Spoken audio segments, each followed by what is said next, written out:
Merci à tout le monde d'être là. Aujourd'hui, on est avec Camille qui va se présenter dans pas longtemps en quelques mots, qui a eu la gentillesse d'accepter de venir pour au départ discuter. Je pense qu'on va parler surtout de sport aujourd'hui pour discuter de cette fameuse vidéo polémique qu'on a fait tous les deux et qui a cassé Internet. Du coup, donc Camille, t'es quand même donc une des deux féministes qui terrorisent Internet depuis quand même un certain temps, hein, les fameuses Camille et Justine. Je pense qu'il commence à y avoir presque plus d'heures de vidéos de mascus qui vous critiquent et qui reprennent vos vidéos que de temps de vidéos que vous avez filmées vous-même. Vous les terrorisez, c'est impressionnant. Tu tapes sur YouTube Camille et Justine, le nombre de petits fachos qui font des vidéos réponse à Camille et Justine, je réponds, je débunk Camille et Justine, etc., où c'est juste eux en slip dans leur chambre en train de s'énerver. Et en plus, à côté de ça, t'as quand même une vraie carrière du coup dans le stand-up. Aussi, tu joues, tu fais plein de trucs. T'es actrice, c'est ça, de base, il me semble. En fait, oui, je suis comédienne depuis. Avec Justine, on s'est rencontrés en cours de théâtre. Donc, vraiment, à la base, on est comédienne. Et c'est juste que nos vidéos nous ont amenés à faire ça parce qu'on a énervé les mascus et ça nous a amusé d'énerver les mascus, finalement. On s'est dit qu'il y avait un terrain, il y avait un dos. Et oui, à côté, je joue. J'ai joué dans plusieurs pièces. Je faisais beaucoup de théâtre d'impro. Et là, je fais mon spectacle toute seule. Donc, un one-woman show que je joue à la Nouvelle Scène ce soir, là, à 19h30. Et tous les mercredis et le vendredi en mai et en juin. Voilà, donc je tourne aussi un peu en France pour jouer ce spectacle et répandre la bonne parole, Ça s'appelle on va comment ton dire. spectacle? Il s'appelle Moyenne. Moyenne. Voilà, Mm. donc vous savez quoi faire. Donc si vous êtes à Paris, n'hésitez pas à aller à la Nouvelle Scène, qui est quand même un endroit où j'ai l'impression qu'il y a un peu tous les humoristes et toutes les humoristes déter et vénères de France qui ont décidé de se retrouver là-bas, hein. C'est Ah, il y a une impressionnant. petite ligne, il y a une petite ligne de conduite, ouais. Ouais, Il y a ouais, un petit c'est rendez-vous. super cool. Bon, tout le monde a l'air très content que tu sois là, que tu sois avec nous. On va peut-être rentrer dans le vif du sujet. Alors, le point de départ de tout ça, donc, c'est une vidéo que Camille et moi avons fait en toute innocence, je dirais, parce qu'on nous a beaucoup accusé d'avoir voulu faire le buzz, mais à aucun moment on a imaginé que c'était une vidéo qui allait faire parler d'elle. On l'a fait très sincèrement pour discuter de la question du sport. Et on l'a fait avec nos comptes qui sont pas. Enfin, moi, mon compte, il est pas énorme. Et Camille, ton compte personnel, Non c'est quand plus. même beaucoup moins gros que Camille et Justine. Et on s'attendait vraiment pas à taper 1 million de vues et à se retrouver avec Thibaut InShape dans Ouais. les commentaires, quoi. Ce qui est quand même hilarant, c'est qu'ils ont dit vous vouliez faire le buzz, voilà une vidéo pour faire le buzz, alors que c'est eux qui ont fait le buzz. C'est-à-dire Ah, c'est de parce ouf. qu'ils ont commenté et qu'ils ont tous partagé, parce que nous à la base on n'avait rien fait du tout. Enfin, Bah, c'est à eux la qui ont base, même créé le buzz. la vidéo a un démarrage même assez modeste, quoi. Ça part tranquillou. Les gens sont là, ils soutiennent, il y a des gens qui sont contents, il y en a qui sont moins contents. Vraiment, au départ, on s'attend à rien, quoi. Et je sais pas à quel moment, toi, tu t'as commencé à te dire, là, ça part en couille. Bah, j'avais beaucoup de notifs. Je voyais des notifs et je voyais beaucoup de notifs de gens avec une pastille bleue. Je mets des Hmm. guillemets parce qu'ils l'ont acheté. Enfin, globalement, c'est des gens qui peuvent l'acheter, mais. Et de coach de fitness. Et je me dis, mais Hmm. qu'est-ce qu'ils ont? Pourquoi ils s'excitent? Pourquoi ils s'énervent?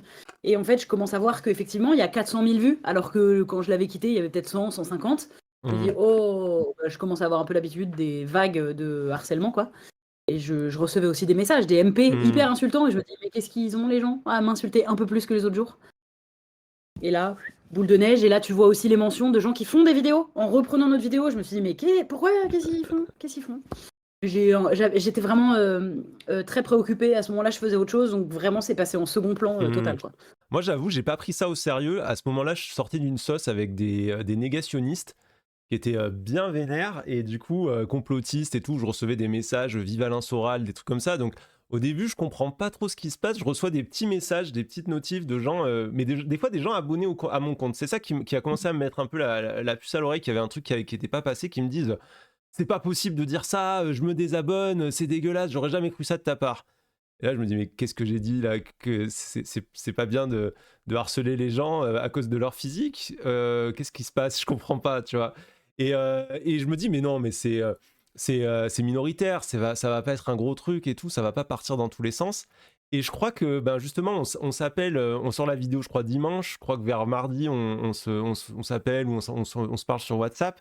Et tu me dis, ouais, bon, je vois que ça a passé les 400 000 vues et tout. Je suis ah, 400 000, j'ai pas fait gaffe. Et j'y vais, et comme toi, je vois les notifs, et moi j'ai eu un triptyque, j'ai eu 3 notifs d'affilée. J'ai Major Mouvement, qui est un mec hyper connu de YouTube, Thibaut Et InShape, Juju Fitcat. Et là je me dis, oh merde. oh merde, qu'est-ce qui se passe? Et là, je suis allé dans les coms et là, j'ai vu la décharge publique que c'était devenu. Et catastrophe, quoi. Catastrophe, ça dégénère totalement. On avait tronqué complètement nos propos. On était devenus les anti-sports qui défendent la sédentarité. J'étais étonnée du commentaire de Major Mouvement parce que autant bon bah Juju Fitcat c'est Thibaut InShape, vraiment ça me dérange pas de pas leur plaire parce que c'est tout à fait réciproque, Hmm. 100%. Mais Major Mouvement, enfin je le connais pas trop, je suis pas trop ce qu'il fait, mais j'avais pas l'impression que c'était un mauvais bougre. Et je trouve que si je me souviens bien de son commentaire que j'ai entreaperçu, mais c'était un peu genre laisser ce sujet aux professionnels et je Exactement. déteste ce genre de commentaire. Ça m'horripile, j'étais vraiment déçue, je trouve ça nul. Déjà, je trouve ça nul de participer à un cyberharcèlement quand tu te dis notre vidéo vraiment elle est pas dangereuse. Il y a peut-être des malentendus, il y a peut-être des trucs mal dits, j'en sais rien, mais elle est pas dangereuse. Et vraiment, ce commentaire de dire laisser ça aux professionnels, t'as envie de dire bah dans ce cas, personne ne parle de rien alors. Enfin, c'est trop bizarre de dire ça, j'ai trouvé ça trop nul, cette phrase. En plus, il y a un vrai paradoxe à dire ça parce que dans les commentaires, on avait tous ces coachs en fitness, musculation, mais professionnels de quoi? Quel est leur Mm. diplôme si ce n'est un corps de bodybuilder affiché sur les réseaux sociaux, quoi? La plupart d'entre eux n'ont absolument aucune certification et aucune qualification. Il y a des cas, il y a des vrais pros, hein. Il y a des gens qui sont kinés, il y a des gens qui sont formateurs, coachs sportifs certifiés de, je suppose, de vraies formations.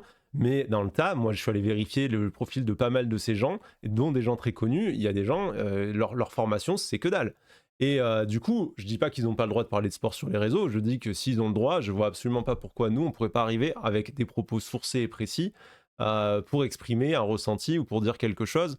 Et j'avoue que moi aussi, Major Mouvement, ça m'a assez déçu. J'étais quelqu'un en fait dont j'avais une image assez neutre, body positive. En vrai, j'avais jamais regardé ses contenus. Je l'avais vu vite fait, des extraits sur TikTok où il passe sur Quotidien, où il dit tous les corps sont beaux, tout le monde a sa place et tout. Là, il m'a fait un autre feeling, quoi. Donc, je vais pas. Il faudra que j'aille voir sur sa chaîne un peu ce qu'il fait. Il y a plein de gens dans le chat qui disent pareil, Major Mouvement, je m'y attendais pas. Plein de gens, mon kiné m'avait recommandé sa chaîne. Moi, je dis Major Mouvement bof. C'est moi qui t'ai envoyé le lien avec des coachs qui s'est associé. Oui, on m'a envoyé des liens où en fait, il s'associe pas mal avec des coachs qui font aussi des trucs très régime, très perdre du poids, finesse, body, tu sais, le summer body, ce genre de merde. Donc bon, voilà, mais c'est pas un profil que j'aurais imaginé s'associer à ce genre de truc, et c'était inquiétant, quoi. Ah, je trouve quand même que, en fait, pour moi, à part quand quelque chose est dangereux, dans la mesure où illégal, ou vraiment un propos dangereux, comme nous, quand on dénonce la culture du viol, enfin, Hmm. pardon, hein, mais c'est des sujets qui me semblent être vraiment importants, l'extrême droite, enfin, il y a des choses où ça vaut le coup d'aller commenter. Là, je me dis, putain, mais gros, regarde la vidéo, enfin, vraiment, encore une fois, est-ce que ça vaut le coup que tu amènes toute ta communauté, que tu participes, tu vois bien, il peut pas être naïf, il peut pas se dire, j'ai pas Hmm. vu que ça faisait, enfin, que ça bad buzz, je trouve ça fort comme expression, mais en tout cas que ça crée. Franchement, c'était du cyberharcèlement, on va se dire la Bon, vérité. C'est maintenant, juste bad qu'on l'a. buzz, on peut le dire, je pense. Oui, bad buzz dans ce milieu-là et cyberharcèlement dans la mesure où même si on s'en est un peu foutu, bah quand même, la Ah, vérité de c'est que ouf. c'était ça. Et Hmm. je trouve ça un peu naze de venir remettre une pièce dans la machine et surtout de dire vous êtes pas les personnes les mieux placées pour en parler. En fait, on parlait de notre rapport, de ce qu'on vivait nous. Enfin, je trouve ça très bizarre. La silenciation de parce que ça te plaît pas ce qu'on dit. Bah, c'est la vie, enfin, on n'est pas tous d'accord en fait. Et je vois quelqu'un dans les coms qui dit certes, son commentaire, c'était pas terrible, mais il y a pire. Mais en fait, je pense que Oui, si nous, c'est ce commentaire qu'on retient, alors que c'est pas forcément le mec le plus connu qui est venu, c'est parce que cet homme, il a il a une légitimité en fait. C'est un kiné, c'est quelqu'un qui a une image de professionnel. Et quand il est venu en fait parler dans les coms contre nous, il a mis son label professionnel à tous les gens qui étaient en train de nous harceler et qui étaient en train de dire vous êtes les anti-sports, ce que vous faites c'est grave et dangereux. Bah, d'un seul coup, il pouvait dire ah ouais, qu'est-ce que vous allez répondre à ce mec? Lui, il est kiné, lui, il est spécialiste, etc. etc. Et du coup, nous, ça nous mettait dans une situation où on devenait les deux woke hors sol en train de dire des trucs qui sont hyper graves et de favoriser la sédentarité. Et je pense qu'il y a quand même une responsabilité quand tu es ce genre de personnalité à te rendre compte de ce que tu fais dans ces moments-là. Et je pense que le mieux qu'il aurait pu faire, c'était de dire ouais, bon, je suis pas forcément. Déjà, nous écrire peut-être en MP, dire je suis pas forcément d'accord avec vous et tout sur certains trucs, mais attention, voilà, ce qui se passe là, c'est pas normal, quoi. il n'a pas pris en compte le ressenti des personnes concernées qui n'en peuvent plus de ces injonctions toxiques qui ont vraiment des conséquences sur nos vies. En vrai, il y a aussi quand même ça, c'est que les gens qui nous disent que ce qu'on a fait c'était de la merde, ils ont absolument pas rebondi sur l'immense majorité de la vidéo. Non, non. Ils ont résumé ça à Vous prônez l'obésité, l'oisiveté, et de toute façon, vu vos gueules, vous avez jamais fait de sport. Oui. C'est quand même, ça c'est vraiment, enfin c'est fou parce qu'en plus on est, pour eux on est le maigre et la grosse, donc Oui. déjà vraiment moi c'est bon, enfin je veux dire ça fait des années que je suis sur les réseaux sociaux, je sais que je suis la grosse pour eux et vraiment je trouve ça incroyable à quel point on est dans un pays grossophobe pour que je Ouais. sois la grosse alors que Hmm. j'ai, on va dire, un poids très banal dans notre société. Hmm. Je sais que je suis pas maigre, mais vraiment très banal. Et vraiment, et toi, ils peuvent pas imaginer du tout que tu fasses du sport. C'est une méconnaissance et enfin, c'était la preuve totale qu'on avait raison de faire cette vidéo et je trouve ça fou qu'ils n'arrivent pas à avoir ce recul-là, mais bon. Moi j'étais l'homme soja, le nombre de messages que j'ai reçus en MP qui étaient mais va dans une salle de sport, va faire du sport, tu te rendras compte que c'est que du positif, etc. Et moi j'en parlais dans un autre live, mais moi ça va faire 27 ans que je fais du sport. Jusqu'à l'année dernière encore, j'étais prof de boxe. Je connais le monde du sport, je fais pas de muscu, donc a priori c'est un crime, mais en vrai je connais le monde du sport et je pense qu'il faut parler parce qu'il y a des problèmes dans le monde du sport. Et ce qui est incroyable, c'est que c'était le sujet de la vidéo, c'était de dire vous jugez les gens en prétendant juger leur santé en vous basant en fait sur leur physique. Et là, regardez ce que vous faites, ben, vous regardez nos physiques et vous dites ah eux deux ils font pas de sport en vous basant sur quoi? En vous basant sur nos physiques, en décidant que ça justifie de nous harceler, de nous insulter, de nous humilier, etc. Ça, moi, je trouve ça impressionnant, quoi. Et C'est il ouf. y a un truc que tu as dit sur la durée enfin, en fait, le fait que les gens n'aient pas regardé la vidéo en entier, que la durée de la vidéo, en fait, ce qui est critiqué dans la vidéo, ça pourrait se résumer à l'intro, en fait. Le champ contre champ, où toi et moi, on est en train de se répondre en disant tu fais pas de sport, ah bon, bah c'est pas bien, tatati tatata. Et j'ai vu plein de vidéos qui nous répondaient où, en fait, ils s'arrêtaient à peu près là, et ils s'arrêtaient juste avant qu'on parle des préconisations de l'OMS. Et la question que je me posais, dont on parlait un peu tout à l'heure, c'était mais est-ce qu'en fait, les gens n'ont pas juste repris le même extrait sans regarder la vidéo entière pour faire leur réponse? Je sais pas ce que t'en penses. Bah, d'autant que, en vrai, ce qui est abusé, déjà oui, je pense que c'est possible, c'est que le début, c'est une forme d'ironie, enfin pour rentrer dans le sujet de les injonctions à faire du sport.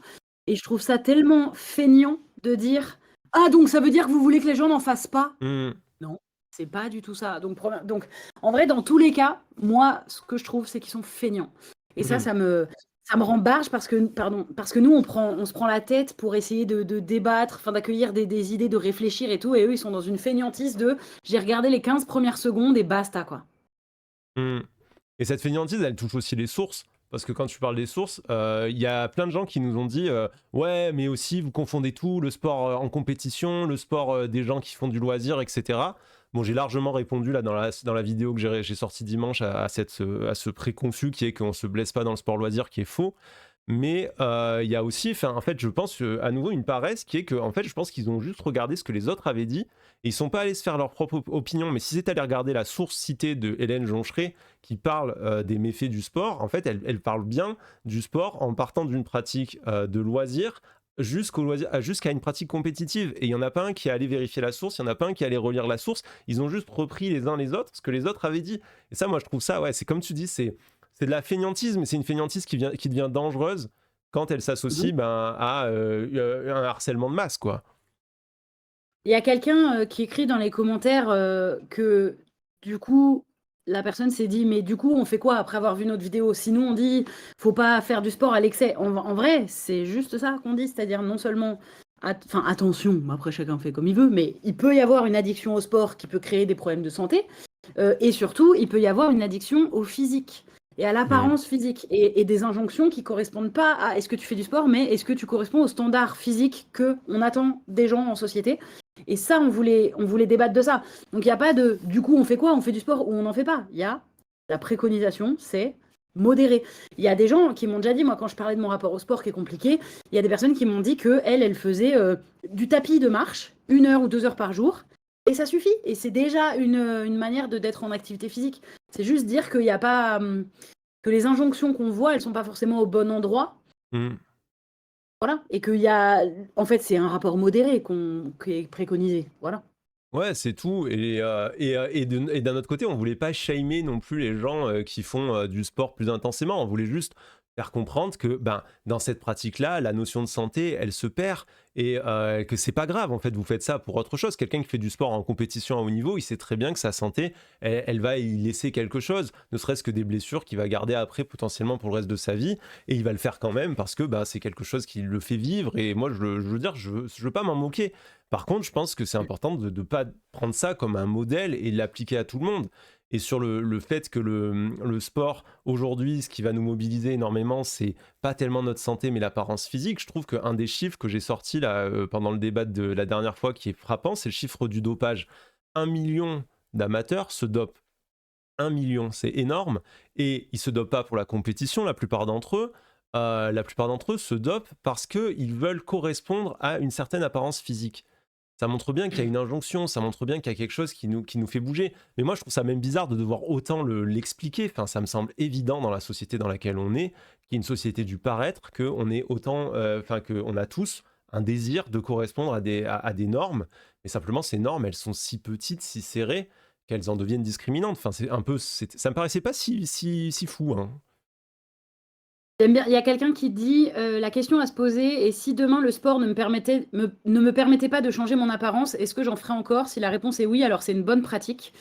Et je trouve ça intéressant parce que moi, Mm. typiquement, si le sport, enfin, j'en ferais pas, hein. Moi, clairement, c'est pour muscler mon corps, c'est clairement éventuellement les douleurs aussi, parce que j'ai des douleurs, je me dis, ah, peut-être que c'est parce qu'il me manque des Mm. muscles à certains endroits. Mais franchement, et je voudrais aussi dédramatiser, enfin, comment dire, pas dédramatiser, mais détabouifier ça. Le fait qu'on est aussi nombreux et nombreuses à détester le sport. Genre, vraiment, moi, je Mm. déteste profondément le sport et j'en fais uniquement parce que j'adore manger et que je me dis à un moment, j'ai pas envie d'être au régime. Donc, peut-être si je fais un peu de sport, ça va me dépenser, ça va me muscler, ça va me tonifier. Mais effectivement, en l'occurrence, si vous dites, si ça changeait rien à mon apparence, j'en ferais quand même, bah, ça veut dire que c'est plus sain. C'est une bonne question, je trouve, à se poser, Je en trouve effet. que c'est super juste. Ouais, ouais, je trouve l'analyse super juste. Et je me disais peut-être, enfin, je sais pas si t'as envie de le relire ou quoi, mais t'avais fait un texte, parce que quand même tout ça, ça part d'un texte que t'as écrit sur tes réseaux et que t'avais publié et que moi j'avais trouvé hyper touchant. Et c'est là où en fait, je t'avais tout de suite contacté. En fait, ça m'avait vraiment touché au ventre. Je m'étais dit, mais c'est pas possible. C'est pas possible. Je veux pas entendre ça. En fait, parce que moi, je suis typiquement quelqu'un qui, si ça changeait rien à mon apparence physique, j'irais quand même courir. J'aime Ouais. vraiment ça. Genre, j'aime être dehors au soleil, ça me plaît. Mais en même temps, je pense que je ferais pas du sport pareil quand même, hein. Mais j'irai quand même. Et quand j'ai vu ton message, je me suis dit, non, là, il y a un truc qui se passe mal dans le monde du sport et je peux pas croire que c'est juste à Camille de porter le poids. Je me dis, non, ça vient de nous, ça vient du milieu du sport.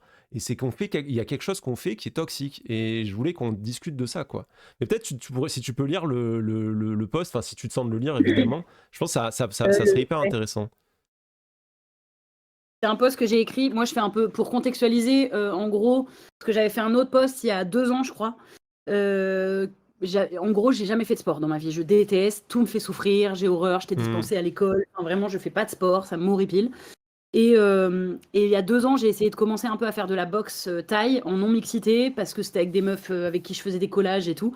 Et c'était cool. Et dans la boxe, je trouvais quelque chose qui m'intéressait et qui me Hmm. donnait envie d'y retourner alors que chaque seconde est une torture. Mais ça me permettait quand même d'y retourner. Donc j'ai continué un peu la boxe et là j'en fais dans des salles à Paris.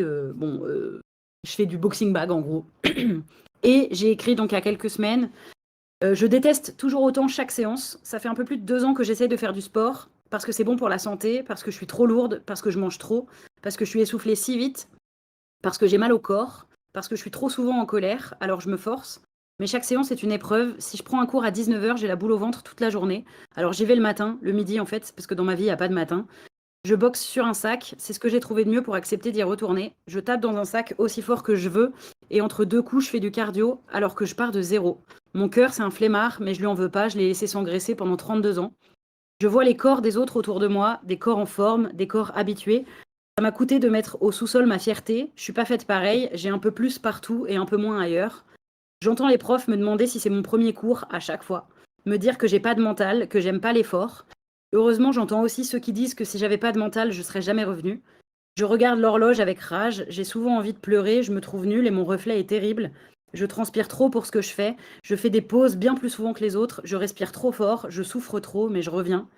Je connais pas les effets de l'endorphine. Je sais pas ce que c'est de se sentir bien après le sport. Tout ce que je ressens, c'est la joie que ce soit terminé, une toute petite fierté d'être resté jusqu'au bout et toujours une pointe d'angoisse de devoir bientôt y retourner. Je sais bien que plus j'y vais, moins ce sera difficile. Je le sais, mais pour l'instant, je déteste encore chaque séance. C'est impressionnant, hein. Vraiment, enfin, tu l'as très bien écrit et ça touche, quoi, hein. Je sais pas ce que vous en pensez dans le chat, mais moi je trouve que ça va droit, tu sais, comme je dis, ça va droit au ventre, tu sais, c'est des trucs, ça touche là, tu le ressens, c'est très fort. Anicia nous dit, bah tu m'as fait pleurer Camille, et ben écoute, ouais, je comprends, non mais c'est très touchant, et je pense que tu décris quelque chose qui est ressenti par tellement de gens qui ne se Mm. voient représenter nulle part, qui est que en fait, ben ouais, on est toujours poussé, incité à faire du sport. Personne ne se pose la question de comment on est accueilli dans les salles, comment ça se passe dedans, comment on accueille cette expérience physique ultra brutale qui n'est pas Mm. à laquelle on n'est pas du tout préparé. Ça, c'est un truc quand j'étais prof que j'ai réalisé. Le nombre de personnes en première séance qui pleurent, je crois que c'est un truc qu'on ne on se rend pas compte, mais qui pleurent de choc, qui pleurent le choc du sport, en fait, le corps qui est en mouvement, etc. Et tout. Je pense que c'est tellement brutal pour le corps et en fait, ça va totalement contre le discours global qui est de dire non, mais va à la salle, tu vas voir, oh là là, mais on s'éclate, c'est si plaisant, machin, etc. Bah, en fait, c'est vraiment oublier que quand on y va alors qu'on n'y est pas allé, c'est-à-dire que moins on fait de sport, plus les gens nous disent qu'il faudrait qu'on en fasse. Puisque ça, ou alors en tout cas, plus on est gros, par exemple, plus les gens nous disent fais du sport et plus c'est dur d'y aller. Parce Hmm, qu'il n'y a pas de gros dans les salles de sport. Il y a des personnes comme moi, légèrement en surpoids, mais il n'y a pas vraiment de gros et de grosses et c'est pas pour rien. C'est parce que en vrai, les coachs, et moi, là où je vais, les coachs sont plutôt sympas dans l'ensemble. Néanmoins, ils s'adaptent pas du tout. hmm, C'est parce que aujourd'hui j'ai 34 ans que je sais où sont mes limites. Que je sais que si je me brûle dans les 20 premières minutes, après je peux plus rien faire, que je vais vomir, que hmm, je m'arrête, je fais des pauses. Et si tu te connais pas, c'est pas le prof qui va t'aider. En tout cas, dans certaines, ça dépend des salles, mais il y a notamment ce problème-là que les gens ignorent quand on parle d'inclusivité, c'est hmm, aussi le fait qu'il faut des profs qui sachent s'adapter à leurs élèves. Et ça, hmm. c'est pas tout le temps le cas, en vrai. Ça fait tellement écho à ce que disait Nassim Saïli pendant le dernier, du coup, pendant le débat. Lui, il disait l'inverse. Moi, justement, je venais le chercher sur la question des blessures en disant, mais il faut quand même qu'on fasse plus attention aux gens et tout. Il disait, mais non, mais ça, c'est un discours de paresse, c'est pas ce qu'on doit faire. On doit plutôt être dans une approche où les gens, il faut les sortir de leur zone de confort, il faut les pousser, ils ont besoin d'être challengés. Si on les laisse faire, ils vont pas assez loin, etc. Et en fait, je pense que ce que ce genre de coach voit pas, c'est qu'en fait, en faisant ça, il crée un processus d'élimination où automatiquement, il y a plein de gens qui vont en prendre plein la tronche, qui vont jamais revenir et qui vont dire non, mais c'est pas possible, le sport, c'est l'enfer, je veux plus y aller. Et ils vont garder que les gens qui sont restés et en disant regarde le résultat avec bidule et toutes ces photos avant-après qu'ils mettent toujours sur leur réseau. Mais en réalité, c'est d'une très grande brutalité. Et manifestement, c'est pas pensé, tu vois. Lui, il n'arrivait pas à le comprendre, ça, parce que il est dans cette représentation de déjà, bah, si t'es gros, c'est que t'es paresseux, c'est que t'as pas envie de faire du sport, etc. Donc, ce qui est totalement faux. Et aussi bah, que t'as besoin qu'on te pousse, tu vois. Mais en fait, t'es déjà venu dans la salle, donc t'as pas besoin qu'on vienne tu vois, t'en faire plus. Et je trouve frappant ton exemple des coachs qui reviennent à chaque fois te dire c'est vrai ça? Genre à chaque fois, presque, t'as quelqu'un qui vient de te demander c'est ton premier cours? Bah, je le sens dans leur. Là, là, je commence à y aller un peu plus et à reprendre plusieurs fois les mêmes coachs, donc ça arrive moins. Mais je le sens. Là, par exemple, hier, j'y suis allée et j'ai un coach qui m'a donné mon premier cours, je crois, dans cette salle-là. Et à la fin, il m'a dit t'es revenu un peu depuis? Voilà. Et vraiment, il était étonné que je lui dise bah, je viens quasiment 2 fois par semaine, en fait, depuis plusieurs mois. Hmm, Mais pour lui, je progresse pas assez. Après, il m'a dit, enfin, il était pas méchant. Il m'a dit, oh, bah, t'as quand même progressé sur ci ou sur ça, mais en fait, j'ai pas de souffle, j'ai pas de cardio, je peux pas tout faire comme font les autres qui font, voilà. Et il est pas méchant, mais la maladresse de me dire, mais t'es revenu depuis, bah, en fait, c'est qu'ils arrivent pas à envisager que qu'on avance à des rythmes différents. Et ça, c'est parce que aujourd'hui j'ai l'âge ou l'expérience ou que j'arrive à m'en foutre un peu. Mais sinon, j'aurais arrêté direct. Ce qui est marrant dans ce que tu décris, c'est que je revois un truc que j'ai pas mal observé quand je faisais du sport et plus tard, c'est un peu ce que j'appellerais l'enfer du sport amateur, où il y a cette notion que, bon, bah, comme tu démarres quelque chose, tu dois beaucoup progresser très très vite. Mm. Parce que ben, c'est vrai qu'il y a un peu des gaps à franchir au début quand tu démarres un sport où bah, tu sais rien, donc forcément tu apprends, donc il y a un moment où tu vas de plus en plus vite. Et en même temps, il y a un truc un peu absurde qui est de dire, mais en fait, on va où? On fait pas de compétition, c'est pas l'objectif. Si tu commences pas par demander aux gens, aux gens leurs propres objectifs et pourquoi est-ce qu'ils viennent, ça me paraît quand même très bizarre de vouloir les faire progresser. Et les progresser sur quoi? Progresser pour faire C'est vrai. quoi? Ils vont jamais devenir professionnels, ils vont jamais devenir compétiteurs. Donc tu peux aller à l'infini de la progression dans le sport, mais à un moment donné, ça t'amène où? Et je trouve que c'est quelque chose d'absurde. Après, je sais pas si c'est un sujet que tu as abordé avec. C'est Nassim, c'est ça? Il s'appelait comme Ouais, ça? Nassim, ouais. Mais en fait, j'ai l'impression, moi, là où je vais, j'ai l'impression que les coachs, c'est juste des anciens sportifs. C'est pas des profs.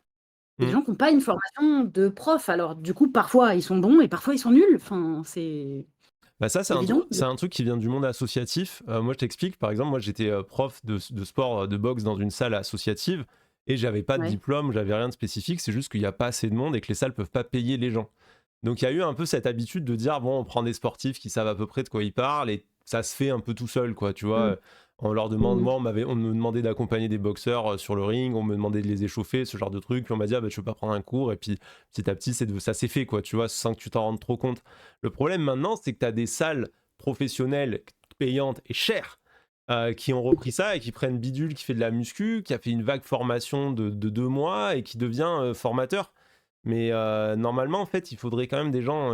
Moi, j'étais quand même encadré par un type qui était le head coach et qui était spécialiste, qui était ultra formé, qui vérifiait tout ce que je faisais, quand même, l'air de rien, au fur et à mesure pour être sûr que je fasse pas de la merde. Et j'ai l'impression que des fois, dans des salles payantes, mais en vrai, les gens sont encore plus livrés à eux-mêmes ou livrés entre les mains de personnes dont, je le redis, on peut pas vraiment vérifier la compétence quand même, hein. Et Julie qui est pas contente, je crois. Bah, je crois qu'ils reviennent pas mal sur ce que Nassim a dit sur les personnes grosses, où il disait que, en gros, si t'es gros, c'est parce que tu manges. Euh, voilà. Putain! Il a dit comme ça, hein. Bah, c'est compliqué. Quand bien même, t'es gros ou grosse parce que tu manges et t'adores manger. En quoi les salles aujourd'hui, elles sont adaptées à des. Enfin, de toute façon, la société n'est pas adaptée à des corps gros. Mais du coup, Mm.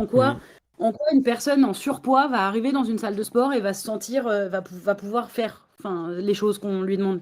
Bah, Si les eux, ils profs sont disent, pas formés, si c'est pas adapté, il dit quoi lui là-dessus? bah, ils disent justement, et pas que lui, mais tous les gens dans les commentaires du milieu du sport, ils disaient non, mais les salles sont inclusives, si t'es gros, tu peux venir, il y a plein de gros qui viennent à la salle, ils se sentent super à l'aise. Je me dis peut-être que leur répondre à quelque chose, là, ce serait quand même intéressant. Leur dire, c'est quoi, tu vois, ton ressenti du regard des autres, ton ressenti de la salle, tu vois, physiquement quand il va, tu vois, enfin, ce que tu décris dans ton poste. Euh, et comme tu le précises, enfin, je veux dire, il y a des gens qui sont en obésité, qui sont dans des situations où je pense que le regard est encore plus dur, plus jugeant, plus violent. Je trouve ça quand même un peu Bah, incroyable de dire s'il n'y a pas de problème, quoi. c'est une réponse de personne mince, en Hmm. fait. Ou alors parce qu'ils ont parlé à deux personnes grosses qui leur ont dit non, moi ça va, je me sens hyper bien. Hmm. Bah, ok. Sauf que le fait est que moi, je me souviens la première fois que j'ai fait du yoga, j'ai essayé d'aller au yoga et en plus, t'es en legging, machin. Je suis arrivée et objectivement, je faisais 20 kilos de plus que toutes les meufs dans la salle. Alors que, comme on dit, je fais du 42, qui est la taille moyenne des Françaises. Et je me Hmm. suis dit, mais tu fais du 46, tu reviens jamais. Parce que moi, j'ai juste travaillé en me disant, bon, bah, c'est bon, je les regarde pas, je fais ma vie, je fais mon truc. Mais je faisais que, entre guillemets, 20 kilos de plus qu'elle. Je me dis, t'en fais 40 de plus, tu reviens pas. Déjà, parce que tu peux pas faire les mêmes mouvements, t'es pas au niveau, tu regardes les autres, t'as beau pas vouloir te comparer. Tu peux pas. Et quand je vais faire des cours de boxe, là, de boxing bag, Hmm. pareil, il y a des meufs qui font mon gabarit ou un tout petit peu au-dessus, mais très très peu, vraiment à peine au-dessus. Mais sinon, il n'y a personne d'autre. Il n'y a pas une personne qui fait du 44 dans une salle. Une femme, en tout cas, je parlerai pour les femmes, parce que les mecs, c'est encore différent les tailles, mais il n'y a pas de grosses dans les salles de sport. Il n'y en a pas. Hmm. Et il y a une vraie différence homme-femme aussi, je pense. J'ai vu quelques hommes un peu gros venir, j'ai pas vu de femmes grosses dans les salles de sport. C'est pas Bah, vrai, donc je sais pas où ils vont, mais c'est pas vrai. là, tu vois, on a quelqu'un qui commente, je fréquente une salle de sport depuis 10 ans et je vois beaucoup de gros et je vois pas en quoi elles sont pas inclusives. Ils peuvent marcher en faisant du tapis ou des steps. Il y a des vélos assis avec des selles larges. Enfin, déjà, je trouve que c'est très limitant au niveau de l'inclusivité et à nouveau, ça, c'est ce que j'appellerais un biais du survivant. C'est tu ne prends en compte que les gens qui arrivent à rentrer dans la salle, qui ne se sentent pas suffisamment discriminés pour venir.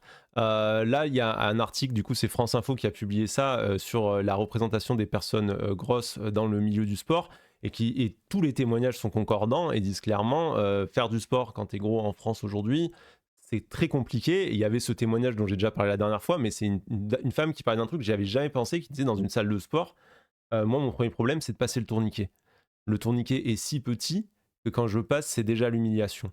Et je me disais, j'y avais jamais pensé. Les tapis de marche sont évoqués des tonnes de fois par des gens qui disent ben, on monte sur le tapis de marche, il se met en erreur ou il est non fonctionnel parce que ils ne sont pas prévus pour ce type de corps, etc. Mais finalement, le plus gros problème qui est souligné, je pense que c'est le regard des autres et c'est cette injonction, je pense, à la minceur. Si on venait au Mais sport c'est pour sa santé, on s'en foutrait. Pardon Camille, vas-y. non, parce que tu disais le regard des autres, mais le regard sur soi, c'est-à-dire que il y a un moment, vraiment, même si on déconstruit plein de choses et même si on s'en fout du regard des autres, quand tu te vois toi et que tu vois les autres à côté, moi, à un moment, je faisais de la boxe dans une salle où il y avait des miroirs et Hmm. j'avais envie de chialer tout le temps parce que je me trouvais horrible, genre. Et je vois tout à l'heure quelqu'un qui a écrit non, mais on est tous moches quand on fait du sport. Non, non, on n'est pas tous moches au même niveau, on n'a pas tous les mêmes. Non, on n'est pas tous pareils, on n'est pas tous égaux. Non, c'est faux. Et du coup, il y a le regard sur soi-même, il est très violent. C'est très violent de sortir d'une salle et de te dire bah voilà, je suis différente de tous les autres corps, je suis différente dans ma, j'arrive pas à faire les exercices, etc. Enfin, c'est très violent aussi. Au-delà du regard des autres qui parfois en fait s'en fichent. Il y a des Voilà, études c'était qui petite part. parlent des miroirs. Il y a des études qui parlent des miroirs et qui disent que ça renforce, notamment chez les femmes, un regard dépréciatif sur soi et sur son rapport au sport. Et pour ça, il y a eu un exemple assez remarquable, c'est Bagheera Jones, la streameuse qui a fait Danse avec les stars d'Internet, et elle doit danser devant un miroir, et elle en parle très ouvertement, et c'est remarquable, quoi. Mais elle dit, voilà, à quel point être face au miroir, pour elle, c'est super dur. Elle n'y arrive pas, elle veut pas se regarder. Il y a tout un passage de Danse avec les stars d'Internet qui parlait de ça, et je trouve que c'est un truc, je crois que dans lequel beaucoup de gens se reconnaissent. Et donc, qu'est-ce qui se passe à ce moment-là face au miroir? Ce qu'on voit, c'est sa propre non-conformité. Si on était dans une société de la santé, comme on nous le prétend, si faire du sport c'était bon pour la santé, on se verrait en train d'aller mieux, on se verrait en train de faire quelque chose bon pour sa santé et on serait content. Mais c'est pas ça qu'on voit. Ce qu'on voit, c'est la comparaison entre nous et les autres. Et ça, on peut pas dire ah mais c'est que vous n'avez pas à vous regarder comme ça, etc. Parce qu'en fait, tout le monde le fait. Toute la société, et ça va pas que des coachs de CrossFit, hein, ça passe aussi par la publicité, ça passe par plein d'autres choses. Elle nous dit soyez maigre, soyez comme ci, soyez comme ça, soyez musclé, ayez les 10% de body fat dont on parlait en rigolant dans la vidéo. Et c'est ça, pour moi, qui crée à ce point, je pense, un rejet de soi, tu vois, une haine de soi. Tout à fait. Et attends, parce que tout à l'heure je t'ai coupé, mais tu étais en train de dire un truc du coup. Tu finissais ton raisonnement. Ah ouais, ce que je voulais dire, c'est que ben, du coup, je pense que les injonctions toxiques, en fait, c'était de ça que je voulais, à ça que je voulais revenir. Il faut comprendre que dans ce regard et cette haine de soi qu'on peut avoir quand on fait du sport, en fait, elle vient de ces injonctions toxiques. Et ces injonctions toxiques, elles commencent ben, avec des posts sur Instagram de personnes ultra minces, ultra maigres, en sèche, hein, parce qu'elles sont pas comme ça toute l'année. Elles ont fait leurs photos pendant leurs 2 mois de sèche, ou pendant leur période de sèche, et elles les postent toute l'année comme ça. Qui te disent si tu veux avoir un summer body comme moi, mais achète mon programme, tu verras, ça va marcher, etc., sans te dire qu'en réalité, c'est un très haut niveau de privation de nourriture, c'est un niveau d'entraînement qui est très peu accessible pour des gens ordinaires, et ça n'a rien à voir avec être en bonne santé, ça a juste à voir avec coller à la norme. Et ça, j'en sais quelque chose, j'ai coaché des boxeurs, j'ai été dans des équipes avec des boxeurs professionnels, je peux t'assurer que pour avoir le corps en sèche des magazines, ça demande des sacrifices affreux. Le mot affreux, j'insiste dessus, quoi. Il y a John qui est vraiment pas content de ce qu'on a dit, qui trouve qu'on est horrible, horrible, horrible et qui parle à tout le monde en disant ça. Il trouve des solutions à tout et voilà. Il a envie de dire que nous, on a tort. Ouais, alors après, Globalement. la modération, moi j'ai pas lu les messages, mais si vous trouvez que ça Non, mais il est déconne, pas. faites-vous plaisir, hein. C'est... Il est peut-être pas méchant, mais il est pas du tout d'accord avec nous. Il trouve qu'on a tort et qu'il n'y a aucun problème, parce qu'à Decathlon, ça va jusqu'au triple XL, donc tout va bien. Donc la société est inclusive. Voilà. Mais Merci, John, de prendre la peine d'écouter quand il y a des gens qui te disent que c'est pas le cas. je pense qu'il faut peut-être écouter les personnes grosses, et c'est là où je pense qu'il y a vraiment un intérêt à écouter les concernés, ce qui est une grande revendication des milieux militants actuels.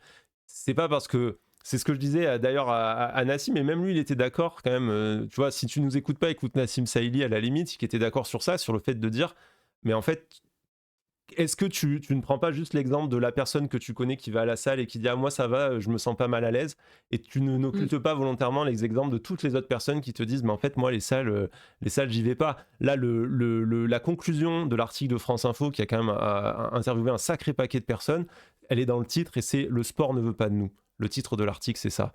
Les personnes grosses, c'est comme ça qu'elles se sentent dans le milieu du sport. Et ça ne veut pas dire que le sport est le pire endroit du monde. Le sport est un reflet de la société et notre société est grossophobe. Les films et les séries sont grossophobes, les publicités sont grossophobes, les transports en commun sont grossophobes, l'intégralité de la société est grossophobe. Maintenant, une fois qu'on a posé ça, il y a des endroits où on a des leviers et le monde du sport s'en fait partie. Le sport nous reflète. On en fait ce qu'on veut. On n'est pas obligé dans nos salles de sport. Il n'y a pas à demander l'avis d'un politicien dans ta salle de sport pour dire je veux que tout le monde ait sa place et qu'on fasse de notre mieux pour pas que les choses soient toxiques, quoi. Et après, faut, comment dire, évidemment aussi que quand on est une personne grosse ou une personne qui n'a pas fait de sport ou quoi, c'est plus dur au début. Et donc l'inclusivité, ça passe aussi par l'acceptation que on n'est pas tous au même niveau. Il n'y a pas d'égalité. Vous êtes tous accueillis de la même manière. Mais on s'en fout, on veut pas de l'égalité, on veut de l'équité. C'est-à-dire qu'on veut. Pour moi, c'est un vrai mot qui a un vrai problème en ce moment. C'est les gens pensent trop qu'on veut une société égalitaire. C'est pas ça qu'on veut. On veut une société équitable, enfin avec de l'équité, c'est-à-dire capable de se mettre au niveau des différences des gens. Et bien sûr que quand t'es gros, tu peux aussi aller marcher gratuitement dehors parce qu'il y a aussi le prix. On parle de poids depuis tout à l'heure, mais il y a aussi le prix des salles de sport. Tout le monde peut pas se la payer. Il y a les endroits, il y a des endroits où il y en a pas forcément. Enfin bref, il y a toutes ces problématiques. Quand on parle d'inclusivité, les gens, ils ont direct pensé aux gros ou il y a aussi le handicap. Il y a certaines salles qui sont pas du tout qui sont pas adaptées. Bon bref, tout ça fait que c'est un peu fastoche de dire mais non, c'est inclusif, tout le monde est bienvenu dans ma salle. Bah réfléchissez un tout petit peu en fait. Bah, c'est ce que je disais dans le dernier live, et là, sur la question de l'inclusivité, si on part du fait que l'obésité, juste pour rester sur ça, est multifactorielle, ça veut dire quoi? Ça veut dire que dans les premiers facteurs, c'est pas l'individu. On peut pas renvoyer ça aux gens tout seuls. Les premiers facteurs qu'on a, c'est quoi? C'est des facteurs économiques. C'est des gens qui font, par exemple, un travail en horaire fractionné, en travail de nuit, qui sont dans qui sont généralement les personnes les plus pauvres. Et il se trouve que 90%, je crois que c'était ça, une étude de l'OCDE qui disait comparativement, en gros, 90% des personnes les plus pauvres risquent d'être en obésité comparativement aux personnes les plus riches. Je vous laisse aller revoir le live avec Nassim où je cite la source exacte. Quand on voit ces chiffres-là, on peut pas dire que 90% des personnes au SMIC sont plus feignantes que les autres. C'est absurde. Donc il faut regarder les choses plus rationnellement et regarder qu'est-ce qui fait que les gens ne vont pas faire de sport. Ce qui fait que les gens ne vont pas faire de sport, par exemple, c'est tiens, je peux pas avoir de nounou. Je ne peux pas me payer le prix de la salle de sport. Qu'est-ce qui fait que les gens sont plus sujets à l'obésité quand ils sont pauvres? L'accès à des aliments sains. Tout premier lieu, pouvoir acheter des fruits, pouvoir acheter des légumes, pouvoir acheter tout ça, c'est pas accessible à tout le monde, c'est pas vrai. Et du coup, si vous faites cette bataille, si vous prétendez à l'accessibilité du sport, j'aimerais bien savoir ce que vous avez fait pour contrer ces éléments-là, parce qu'avoir une selle de vélo large, pour le moment, ça n'a pas contré ces problèmes. Voilà, je pense qu'il y a tout un process d'auto-élimination que les gens ne voient pas. Il y a tout un process structurel à l'obésité qui est caché par ces discours individualisants qui disent non, c'est à chacun de se tenir par la main et vous allez voir, ça va marcher, quoi. Donc moi je pense que le monde du sport a besoin de se remettre en question, et d'autant plus que là, à chaque fois qu'on aborde le sujet, on a des gens qui montent sur leurs grands chevaux pour nous dire ça y est, c'est fait, quoi. Franchement, si vous pensez vraiment que l'inclusivité est faite, c'est dire à quel point on en est loin. Et à quel point on en est loin. Si vous nous disiez, ouais, bon, il y a mieux à faire ou on peut faire mieux, je me dirais, peut-être ils y réfléchissent. Mais là, c'est non, c'est fait, il n'y a pas de souci. Est-ce qu'ils ont donné des exemples? Parce que moi, j'ai parcouru les commentaires, j'ai eu la flemme, vraiment, encore une fois, j'avais autre chose dans la tête. Mais j'ai eu la flemme de lire vraiment dans le détail les commentaires. Mais tous ces gens qui disent à quel point on se trompe, c'était quoi leurs arguments pour dire que tout va bien, qu'il n'y a pas de problème? À part leur idée que tout va bien. Alors, justement, c'est ça qui est un peu drôle. Donc nous, on nous a beaucoup taxé d'imprécision. J'ai même été un peu déçu. Il y a des gens de gauche qui sont venus mettre leur nez là-dedans et qui ont dit oui, c'est vrai, votre vidéo, elle était imprécise, etc. Jusque-là, notre vidéo, elle a quand même fait l'effort de citer des sources et de mettre les sources dedans. Vous aviez l'article du Cairn, comme ça, vous pouviez aller le chercher si vous avez envie d'avoir la source scientifique précise du truc.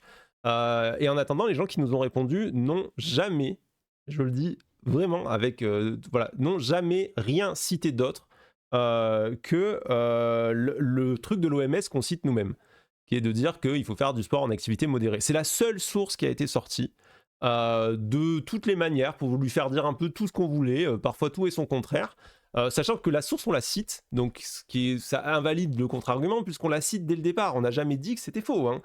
C'est la seule tentative de source qu'il y a eu, et on n'a pas été capable de nous donner vraiment de sources qui aillent contre ça. Moi, sur l'inclusivité, j'ai aussi parlé de l'inclusivité des personnes LGBT, hein, pour dire qu'il y a un énorme problème.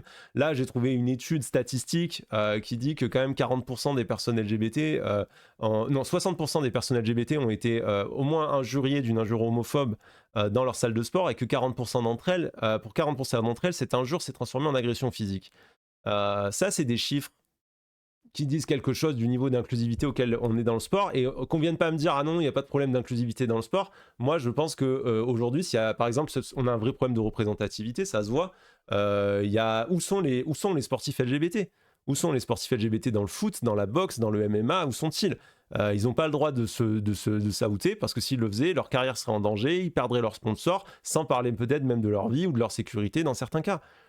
Donc voilà, nous on arrive avec quand même énormément de sources, beaucoup de choses, et en face on nous répond avec moi je fais du sport, il n'y a pas de problème dans ma salle. Mais peut-être que c'est dans ta salle qu'il y a des personnes LGBT qui sont actuellement agressées, et que toi, avec tes œillères, ben, tu es incapable de t'en rendre compte. Enfin, moi, c'est ma sensation. Mais c'est un sujet que je maîtrise pas, parce qu'en plus il me concerne pas tout à fait directement, mais en effet, le fait qu'il n'y a aucun sportif quasiment qui peut se outer, il y a un moment quand tu me dis on est inclusif dans le sport, on aime tout le monde, bah en fait vous êtes quand même tous très pareils, quoi.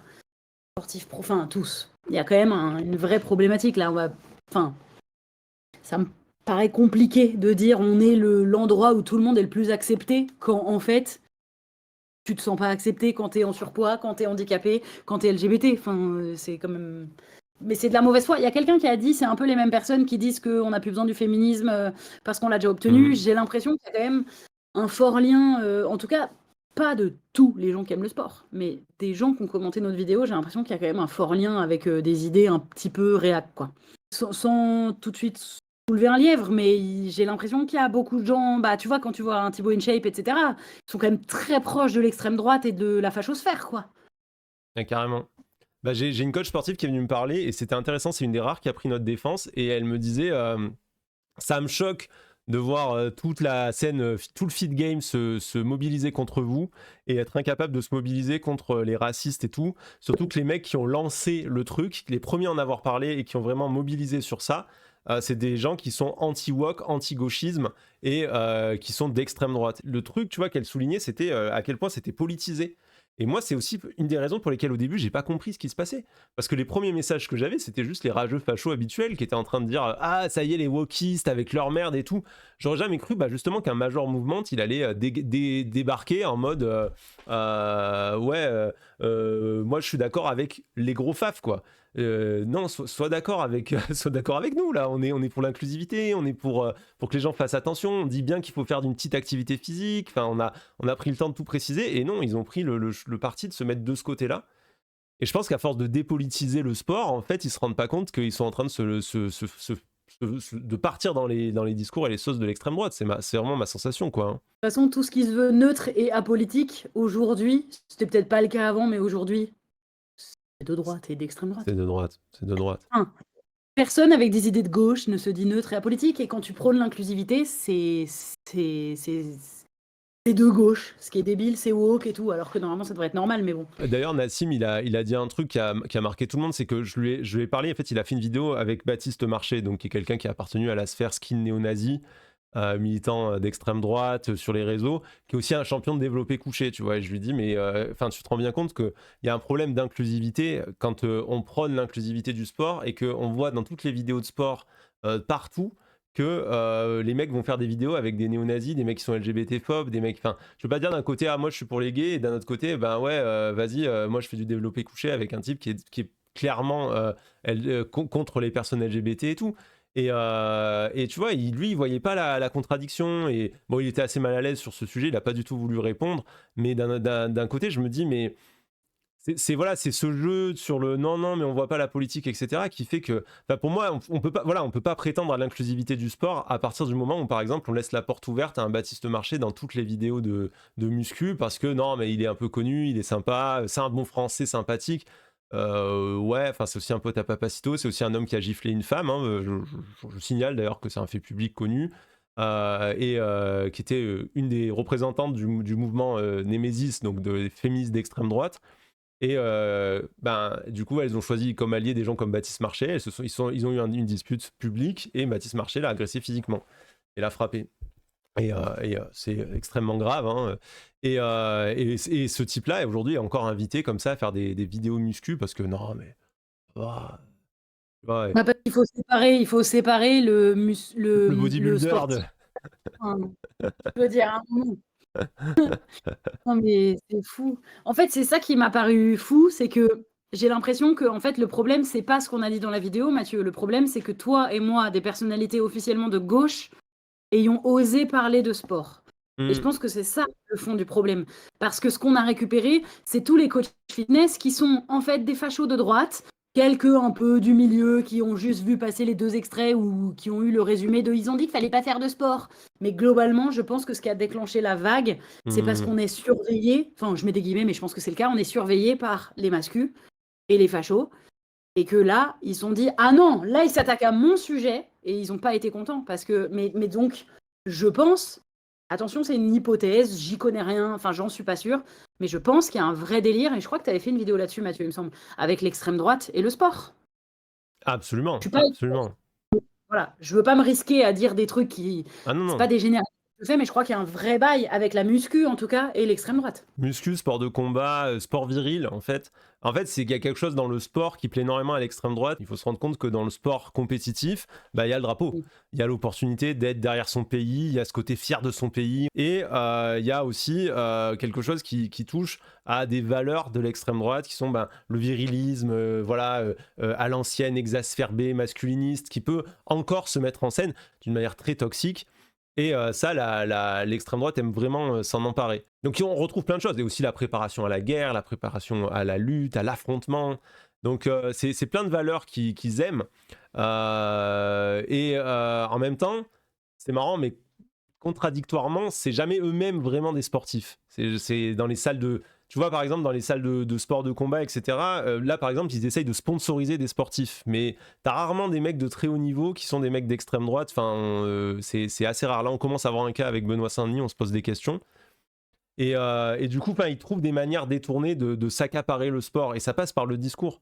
Ça passe par des gens comme Papacito, qui finalement, si tu le regardes physiquement, Papacito, il rentre pas dans sa norme. Papacito, s'il était de gauche, on lui dirait qu'il est gros.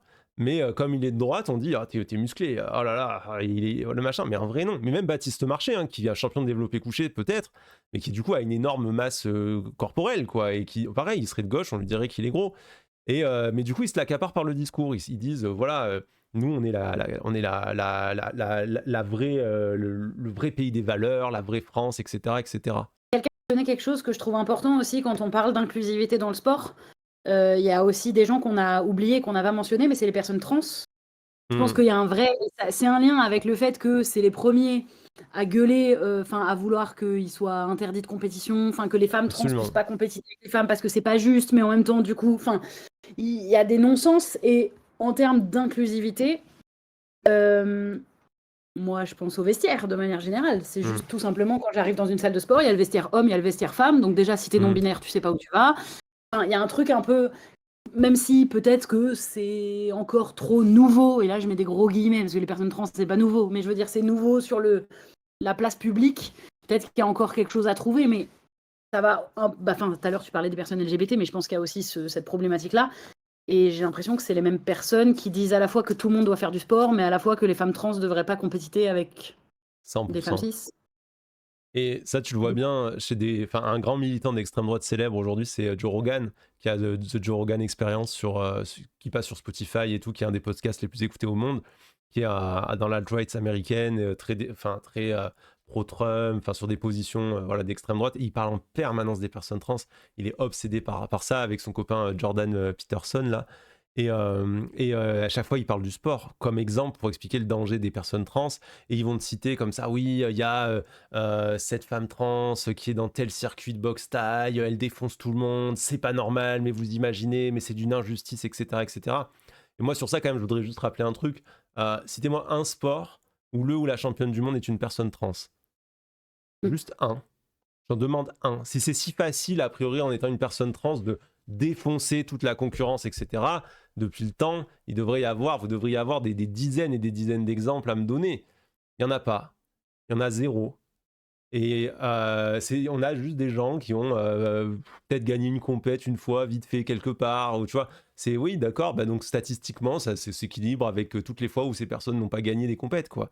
Et il y a cette idée absurde que des gens seraient capables de faire une transition. Enfin, t'imagines socialement ce que c'est de faire une transition pour une carrière de quoi? Pour une carrière en deuxième division de boxe thaï en Thaïlande. C'est là où tu vas avoir ta chance. Je parle de la boxe thaï parce que c'était souvent l'exemple cité. Je crois que c'était qu'il y avait une championne thaïlandaise qui était trans. Mais je le redis, en deuxième division, quoi. Un truc, personne sait qui c'est, personne s'y intéresserait si elle n'était pas trans, quoi. C'est ridicule de dire ça, statistiquement c'est incomparable, des champions n'a pas 4500 par an. Si, c'est pas du tout ridicule parce qu'on nous dit que c'est des gens qui ont une supériorité physique écrasante et qui vont complètement dominer leur sport et qui démolissent la concurrence et que c'est pour ça qu'on peut pas les laisser en compétition avec les autres. Si c'est des gens qui ont à peu près le même niveau que les autres, qui respectent les normes de poids, on a envie de dire qu'on voit pas trop le problème. Qui plus est, tout ce qui est de l'idée des avantages, etc., ça a été largement démonté et démoli depuis vraiment, vraiment longtemps. Voilà, pas trop clore les cris, les femmes trans perdent beaucoup de masse musculaire pendant la transition. Et il y a plein de questions, par exemple sur la masse osseuse, naninana, etc., qui en fait sont complètement débunkées parce que pendant les périodes de transition, en fait, c'est des choses qui vont énormément bouger.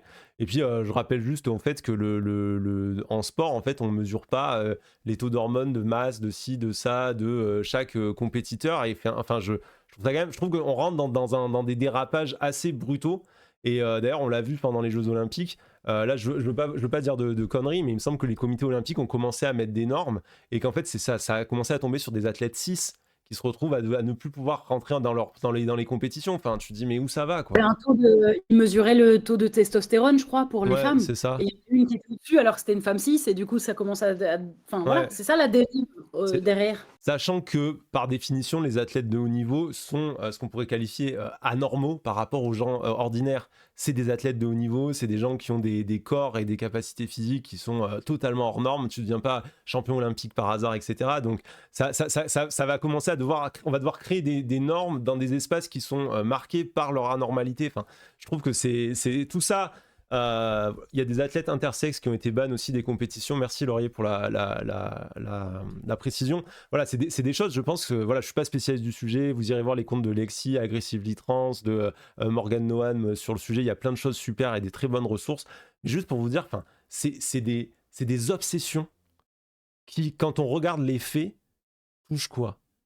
D'ailleurs, la question des personnes trans, c'est une obsession qui, quand on regarde en pourcentage de la population, ça représente quoi? C'est rien.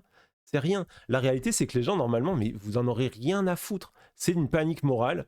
Et c'est juste une manière d'exprimer de la LGBT-phobie maintenant que l'homophobie pure et dure à l'ancienne, à papy, elle marche plus. Mais du coup, c'est juste une autre forme de LGBT-phobie. Et on pourra pas parler d'inclusivité, comme tu le dis, tant qu'il y aura des choses comme ça, quoi. Hein. Les femmes trans sont interdites aux compétitions d'échecs, donc bon, elles arrivent toujours à trouver des arguments contre nous. Voilà, merci beaucoup, Oui, super, oui. super, voilà, tu vois, ça pour moi, enfin, va le défendre, ça. En tant que meuf cis, je peux démonter un mec cis, genre ça revient à un truc con de penser que la force, l'endurance seraient en lien avec le sexe biologique, ça n'a rien de scientifique, mais tout à voir avec le patriarcat. Ouais, j'aime beaucoup cet argument. Pourtant, il y a quand même plein d'hommes. Commentaire qui revient énormément dès qu'il y a des femmes qui font du sport, enfin des femmes, des athlètes professionnels, hein, j'entends, et que les mecs ils sont là, mais je pourrais les battre, c'est quand même fou. Oui. Ça c'est vraiment. Il y a pas longtemps, je sais pas si vous avez vu, il y a une athlète, j'ai plus son nom, mais qui a grimpé à la corde à la Tour Eiffel. Je sais pas si vous avez vu J'ai cette pas vu du vidéo, tout. mais en gros, elle grimpe à la corde, enfin la corde est sous la Tour Eiffel, en gros, mais c'est genre 90 mètres déjà, un truc comme ça. Et elle grimpe, et les commentaires sous cette vidéo, c'est évidemment, il y a plein de gens très sympas et tout, mais il y a beaucoup de mecs qui disent trop facile, je peux le faire. Je trouve ça fou, ce réflexe, en effet, parce que. Mais il y a quelqu'un qui a dit ça qu'à la base, le sport, les JO, en tout cas, quand ça a été créé, c'était interdit aux femmes et aux noirs. Et en vrai, j'ai l'impression qu'on transporte tout ça. C'est vraiment notre historique sexiste et en l'occurrence aussi raciste. Parce qu'il y a aussi beaucoup de racisme dans le sport, mais c'est souvent encore différent parce que c'est des attentes qu'on va mettre sur des personnes noires qui doivent être fortes à tels endroits. Enfin, c'est encore différent. Mais en tout cas, ce sexisme-là, j'ai l'impression qu'on le transporte de génération en génération. Les femmes, de toute façon, doivent être plus nulles que les mecs. Et le football féminin pourrait se faire prendre par n'importe quelle équipe de foot amateur de garçons. Enfin, il y a vraiment toutes ces idées-là aussi. Donc, vraiment, quand on parle d'inclusivité et de mode de pensée, c'est tout ça aussi que ça transporte. C'est toutes ces idées reçues-là que ça transporte, quoi. Absolument. Et là, c'était hyper parlant. Je sais pas si vous avez l'occasion de retrouver cette vidéo, elle date il y a pas longtemps. Mais vraiment, les commentaires de mecs qui disent trop facile, je le fais quand je veux. C'est fou, quoi, de penser ça. Mais il y a un truc très marrant, c'est qu'il y a une championne, je crois, de jiu-jitsu brésilien qui s'était fait défier par un mec des réseaux, un espèce de mascu, un Thibaut Inchep, quoi. En mode, mais Bien sûr. moi, n'importe quelle femme dans un sport de compétition, je la prends et tout. Elle l'avait tordu, mais en 10, mais avec une facilité. Mais c'est normal, elle est championne de jiu-jitsu brésilien. Et lui, juste un random dude. Mais il était venu devant des caméras suffisamment sûr de lui pour se dire, vas-y, j'y vais, quoi. Vas-y, j'y vais. Et ça, moi, je l'ai vu en salle de sport, parce qu'il y avait une championne du monde en Waco qui s'entraînait dans notre équipe, donc pied-point, et qui voulait faire son passage en boxe anglaise. Et il y avait des types à la salle qui étaient en mode amateur, tu vois, des amateurs très moyens, quoi. En mode, non, mais moi, je la gère. En sparring, j'y arrive, quoi. Je suis meilleur. Évidemment qu'on n'a pas la même masse musculaire, les mecs et les meufs, et qu'il y a des endroits où on peut pas compétiter de la même manière. Ça, d'accord. Mais à compétence égale. Mais comment Hmm. ça se fait que les gars. C'est ça, il y a quelqu'un qui a dit, il y a un nombre, il n'y a pas le pourcentage, mais effectivement, j'avais vu ce truc-là aussi. Il y a un nombre de mecs énormes qui pensent qu'ils peuvent battre Serena Williams au tennis. Ah Mais oui, des je l'ai mecs, vu. des random dudes. Et c'était vraiment un truc qui était sorti. Et il y a. Bah, après, pour vous dire que c'est pas que le sport, c'est aussi une étude qui vient de sortir qui dit que 80% d'hommes interrogés disent qu'ils pourraient faire atterrir un avion. Tu vois ce que je veux dire? Il y a un truc chez les mecs de légitimité en toutes circonstances qu'il faut questionner aussi, là. Oh, la confiance. Oh, la confiance. Oh. Quelqu'un qui écrit c'est la base dans le tennis à haut niveau, ces comparaisons sexistes voire misogynes. Pour moi, le sport de haut niveau est hyper toxique. Il suffit de voir comment les sports de haut niveau traitent les violences sexuelles et sexistes encore et toujours ouais, très bien d'en parler. Et oui, oui, oui, non, mais il y a des gros, gros biais. Et je pense qu'il y a des biais aussi où les gens se rendent pas compte que le sport, ce n'est pas naturel. Le sport, c'est un jeu qu'on a fabriqué, auquel on a donné des règles arbitraires, totalement arbitraires pour qu'elles correspondent non pas à un type d'humain qui serait supérieur en tout, etc., mais simplement à ce qui était une norme dominante à un moment donné, à ce qu'on imaginait être un type d'humain. Il y a des sports, on les a pas gardés. Genre, on a pris le sport où on lance le bâton le plus loin, on n'a pas pris le sport où il faut ramper dans un tuyau. C'est important de se rendre compte de ça. Je veux dire, en fait, on pourrait totalement inventer un sport. Je veux dire, ce serait presque amusant, tu vois, où tu pourrais inventer un sport qui favorise des types de corps qui irait contre la normalité masculine, dominante, etc., etc., et où des grands athlètes ne pourraient pas le faire. Parce que le sport est arbitraire, il ne correspond à rien. Et de même, le sport est une pratique sociale dont les femmes ont été exclues pendant extrêmement longtemps. Et il y a des sports encore aujourd'hui qui, sociologiquement, vont être plus ou moins pratiqués par des hommes ou par des femmes. Et ça, on le voit hyper bien sur des scènes de sport où il y a plus ou moins une équité homme-femme, par exemple l'escalade, ou sur les compétitions internationales, tu vas voir que tout le monde est vraiment représenté et je pense que le sexisme est beaucoup moins fort en tout cas dans la tête des pratiquants. Et les sports de combat par exemple, où pour le coup c'est tout l'inverse, où c'est des sports qui sont jusqu'à très récemment encore très peu pratiqués par les femmes et où tu as cette représentation globale que les femmes seraient moins fortes que les hommes. Bah ouais, en même temps, le MMA, au départ, je veux dire, l'UFC voulait même pas avoir une catégorie femmes. La plus grande organisation du monde disait non, non, on veut pas de femmes chez nous. Donc forcément, ça n'a pas encouragé les sportifs à se lancer, ça, etc., etc. Donc quand tu as moins de sportifs de base, forcément, ça met plus de temps à ce que le niveau il monte, etc. Donc les gens, ils comparaient les niveaux, tu vois. Mais il faut comparer ce qui est comparable. Ça veut dire qu'il faudrait prendre un nombre de pratiquants égal, qui s'entraînent de la même manière, pouvoir dire, regardez à quel niveau on arrive. Et là, tu pourrais faire une étude.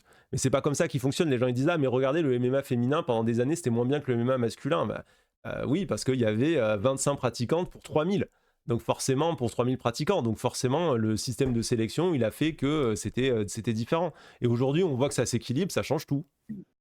Bah, comme les gens qui disent le foot féminin, c'est pas du tout le niveau du foot masculin. Ouais, au football féminin, elles n'ont pas le statut de professionnel. Elles sont pas payées pour Exactement. faire ça. Elles ne Exactement. peuvent pas faire ça à plein temps. Elles ont un travail et ensuite elles vont aller faire encore aujourd'hui, hein. Mm. Si vous avez pas vu le film Marinette, il est vraiment cool là-dessus. Il parle du foot féminin et Marinette qui était une star de foot, vraiment qui a fait sa carrière notamment aux États-Unis parce qu'en fait en France il n'y avait pas du tout d'argent dans les années 60 peut-être, un truc comme ça. Mm. Et voilà, il y a un truc de c'est pas au même niveau, bah oui, mais parce que n'oublions pas que c'était interdit pendant longtemps, donc on est arrivé en retard. N'oublions pas qu'on est beaucoup moins payé, beaucoup moins mis en avant, etc. On a beaucoup moins de modèles. Enfin, il y a tout ça aussi qu'on transporte, hein. Ah mais absolument. Moi je trouve l'exemple de l'argent et tout, c'est un super bon exemple. À nouveau quoi. Je veux dire, et le foot féminin, enfin je rappelle que il y a encore 5 ans, personne ne connaissait les équipes, ça s'était diffusé nulle part.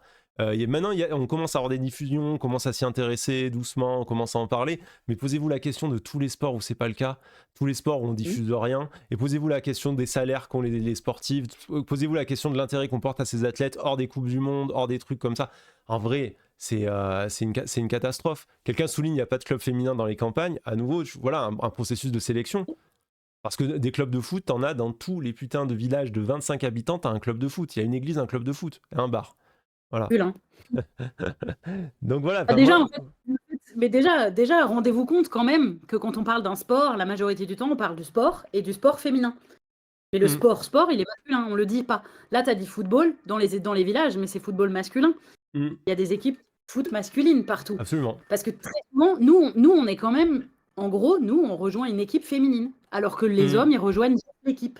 L'équipe de France. Eux, ils rejoignent l'équipe de France. Et nous, on rejoint l'équipe féminine. On mm. rejoint une sous-catégorie. Enfin, en fait, il y a aussi tout ce C'est passé sexiste, hein, super vrai.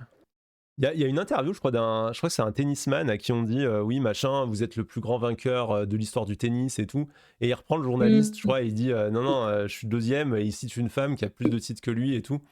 Et c'est vrai que c'est, par exemple, dans les plus grands vainqueurs du foot, du tennis, etc., on va toujours prendre le mec. Il pourrait avoir 7 victoires et une meuf, elle pourrait en avoir 14. Ce sera toujours le mec qui sera waouh, il a fait 7 victoires. La meuf, c'est oui, bon, c'était sur la scène féminine, c'est pas la même chose, c'est moins important.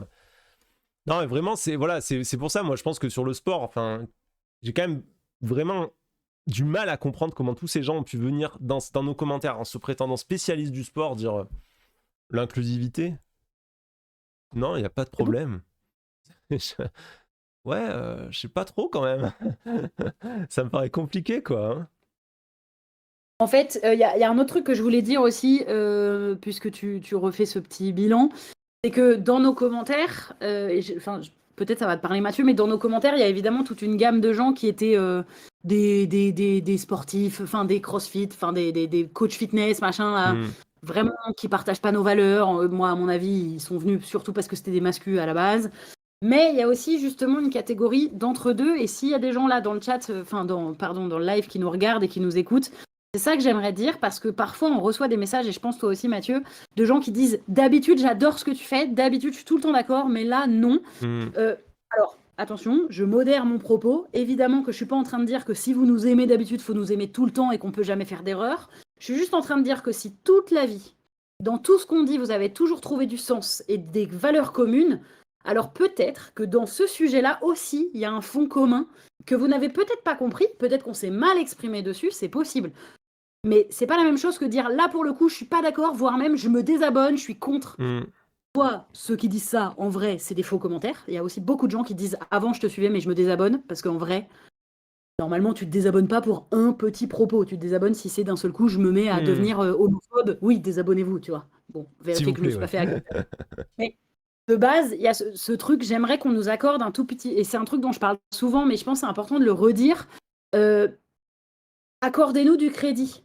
Vous nous avez donné de la valeur et du crédit. Nous, ne l'oubliez pas quand vous n'êtes pas d'accord avec nous. Peut-être qu'on s'est mal exprimé, mais peut-être qu'aussi ça touche un truc chez vous qui vous. Cette fois, vous Hmm. l'avez pris hyper de manière épidermique et personnelle.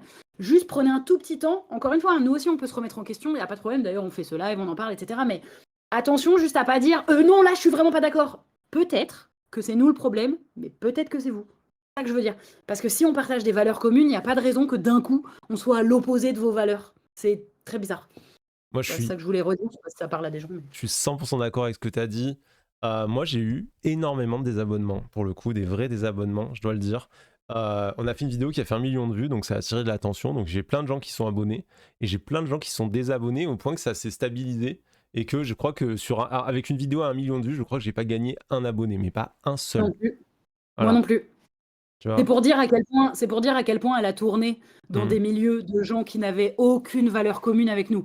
Donc hmm. c'est pour ça que ça, à la rigueur, c'est pour ça que tous ceux qui disent vous vouliez un buzz et tout, mais on voulait pas parce qu'on n'a pas pris d'abonnés. Bah non. Ça a circulé dans des milieux de gens qui ne se seraient jamais abonnés à nous de toute manière. Mais c'est pour ça que je parle à l'entre-deux, ces gens qui se sont dit ah mais peut-être du coup je les aime plus. 2 secondes, Hmm. peut-être que vous avez mal compris ce qu'on voulait dire, ou peut-être que ça vous touche à un endroit qu'il faut questionner, quoi. Parce que normalement, quand même, faut préciser, sur 1 million de vues, tu prends Tu prends, ça peut être jusqu'à 10 000 abonnés des fois, hein. Moi ça m'est arrivé, hein. J'ai pris du 10 000 abonnés sur des vidéos à 1 million de vues. Là, zéro, quoi. Je me suis dit, ah oui. Mais ça pose aussi une vraie question sur le milieu du sport. Ça veut dire, est-ce que ces gens, vraiment, la question de la politique, la question du féminisme, tout ça, vraiment, ça allume rien, quoi. Genre, il n'y a pas un moment où ils se disent, ah, tiens, c'est bizarre, je sais pas, je sais pas. Je suis complètement d'accord. C'est exactement ce que je me suis fait comme réflexion en me disant que je prenais 0 abonnés. Mm, Je me suis dit, donc c'est des gens qui ont vu cette vidéo, qui sont peut-être venus voir d'autres trucs, rien ne leur parle. mm, Je pense que de toute façon, on n'aurait jamais été d'accord. non. Et du coup, en fait, moi, je suis aussi hyper d'accord sur ce que tu dis aux gens, parce que je crois qu'il y a un peu un réflexe réseaux sociaux, surtout sur Insta, TikTok, réseau un peu temps court, qui est de dire... en fait, c'est marrant, autant sur YouTube, tu vois, par exemple, je fais des reacts à des vidéos de Tatiana Ventose, qui est une meuf qui était de gauche, qui a complètement vrillé à l'extrême droite, qui a appelé à voter Marine Le Pen. À chaque live, je dis aux gens, allez vérifier vos abonnements, vous n'êtes pas des abonnés. Et les gens, ils y vont, il y a tout le temps quelqu'un pour me dire, ah là là, mais merci de me l'avoir dit, je m'étais pas rendu compte, j'étais encore abonné à elle. Donc sur YouTube et tout, j'ai l'impression que les gens ils peuvent rester abonnés 10 000 ans à quelqu'un même s'il a commis un meurtre. Et sur Insta, TikTok, il y a quand même un truc de l'instantanéité de l'émotion tout de suite du ah là ça m'a déplu, tout de suite je me désabonne.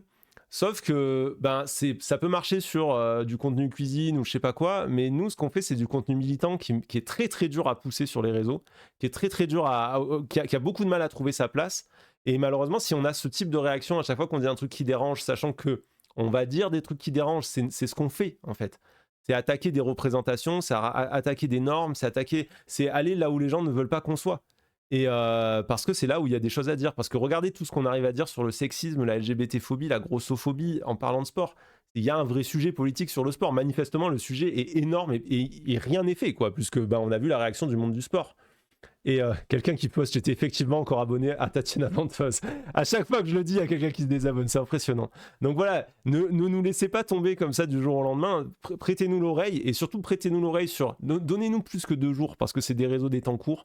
Donnez-nous un peu le temps de déjà digérer, de comprendre ce qui se passe, parce que je vous jure que quand on est de l'autre côté du téléphone, avec le million de vues, les milliers de messages, à un moment, on sait plus où on est là, tu peux pas répondre aux gens, tu sais pas ce qui se passe, etc.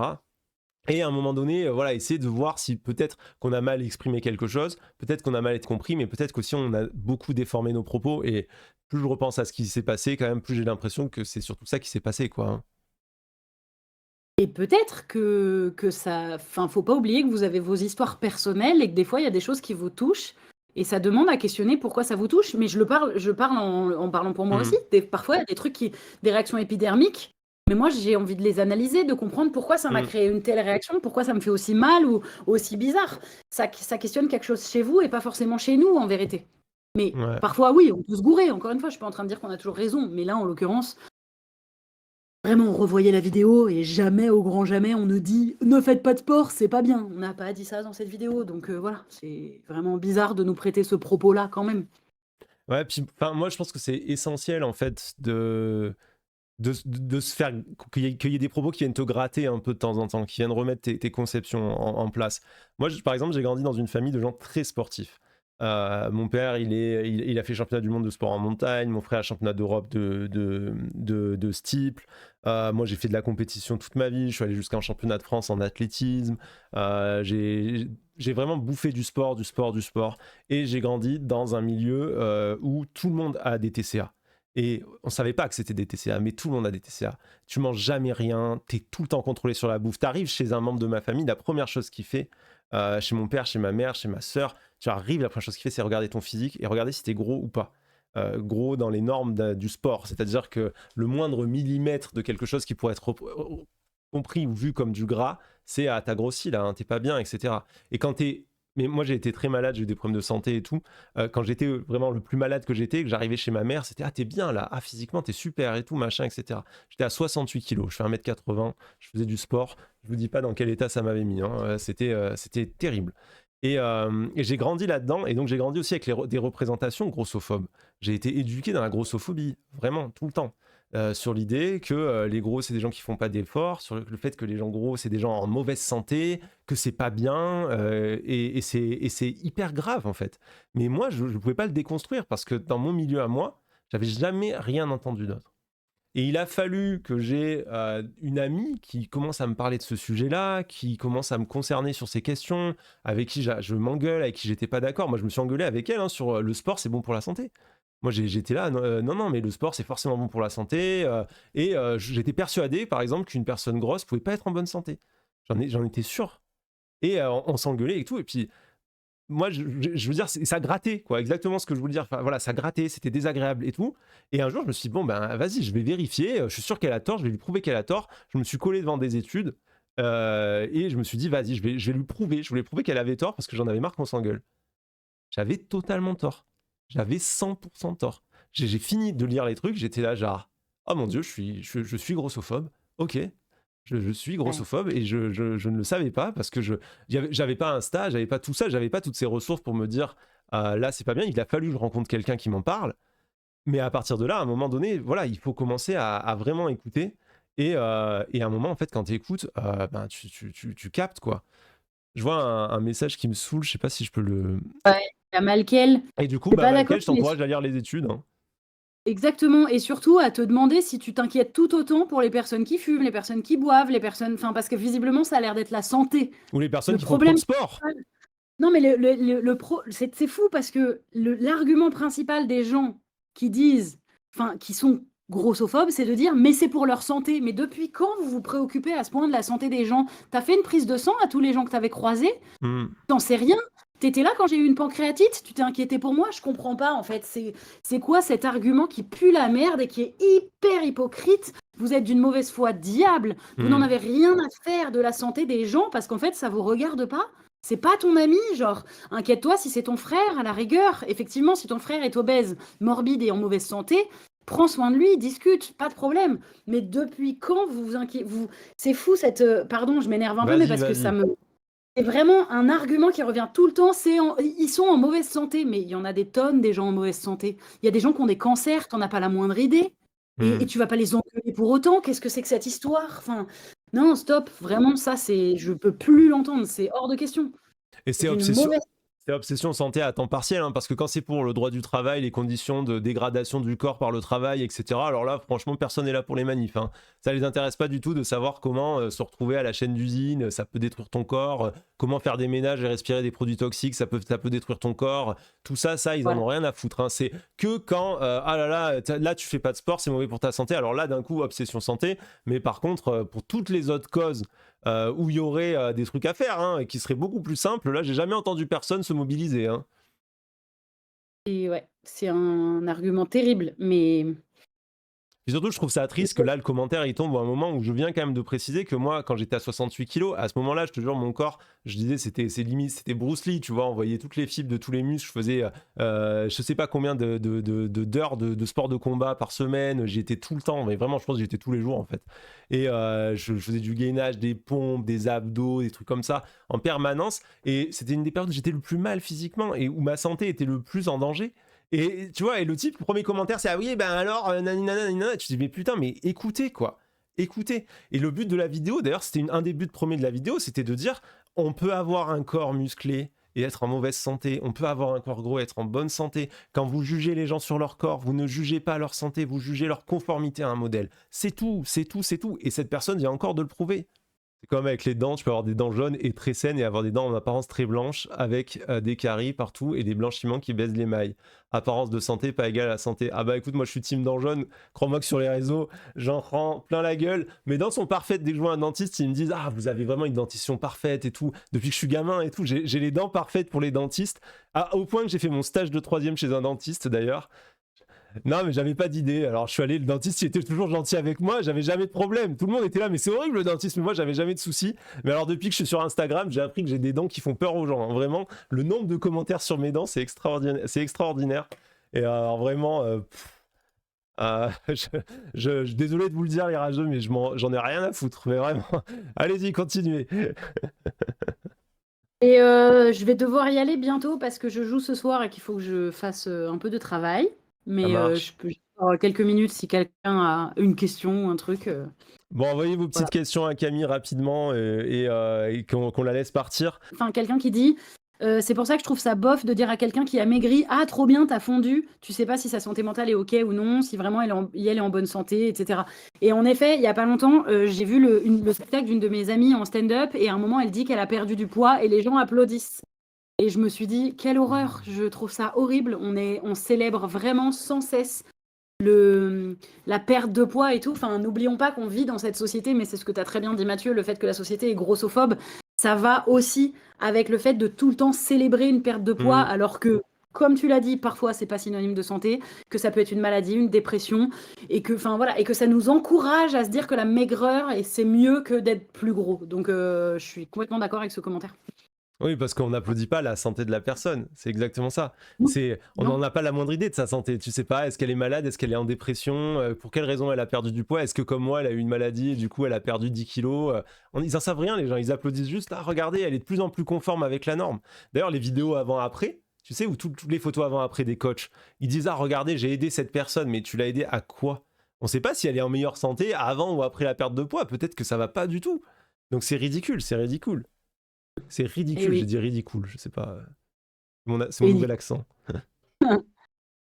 Et gros soutien Camille, j'espère que ça t'a pas trop heurté. Non, vraiment, cette fois-là, non. Il y a plein de fois où oui, ça c'est compliqué. Là, en vrai. Puis en plus, quand on est deux, déjà j'ai l'habitude avec Justine, là j'étais avec Mathieu. J'étais là, genre, j'ai vérifié, enfin, on s'est dit mutuellement, est-ce que toi ça t'a heurté? Hmm. Non, moi non plus. Bon, bah on laisse couler le truc, quoi. Non, Ouais, franchement, c'est ça. C'est plus facile à deux, moi, je trouve. Hein. oui, en vrai, oui. Quelqu'un qui Voilà, en tout témoigne, cas, moins 10 kilos pendant mon burn-out, plein de compliments, je répondais toujours merci, c'est parce que j'ai envie de mourir, ça crée un petit malaise. Bon, c'est un peu brutal, mais je pense que le message passe, quoi. Comme ça, les gens, peut-être, ils vont calculer. Autre exemple, ça me rappelle Mimi Hegel qui a perdu du poids aussi et recevait plein de compliments alors que c'était des problèmes gastriques vénères. Voilà, bon, voilà, réfléchissez à ça, quoi. Je trouve que ça en dit très long sur ce rapport santé, poids, toutes ces représentations merdiques qu'on a autour de ça. Je pense qu'il faut qu'on déconstruise tout ça, quoi. ben, en tout cas, c'était très intéressant. Ouais, Joyce Jonathan, elle a parlé de ses TCA il y a pas longtemps. Enfin, oui. C'est un gros sujet. Bon, bah, en Mm. tout cas, merci beaucoup. Je vous abandonne. Merci énormément d'être passé, c'est trop gentil de ta part. Écoute, on refera peut-être une vidéo, un de ces quatre, en espérant qu'on énervera moins de gens. Il y a vraiment peu de chance, Mathieu. Je crois que tout ce qu'on peut dire. Je crois que tout ce qu'on fera, on énervera du monde. Toi plus moi, c'est une catastrophe. A priori, c'est une catastrophe. Ils sont comme ça. Ils sont attaqués, genre, direct. Donc, Prêt à exploser. bon, merci tout le monde. Merci, merci. Bien. Ciao Salut. Camille.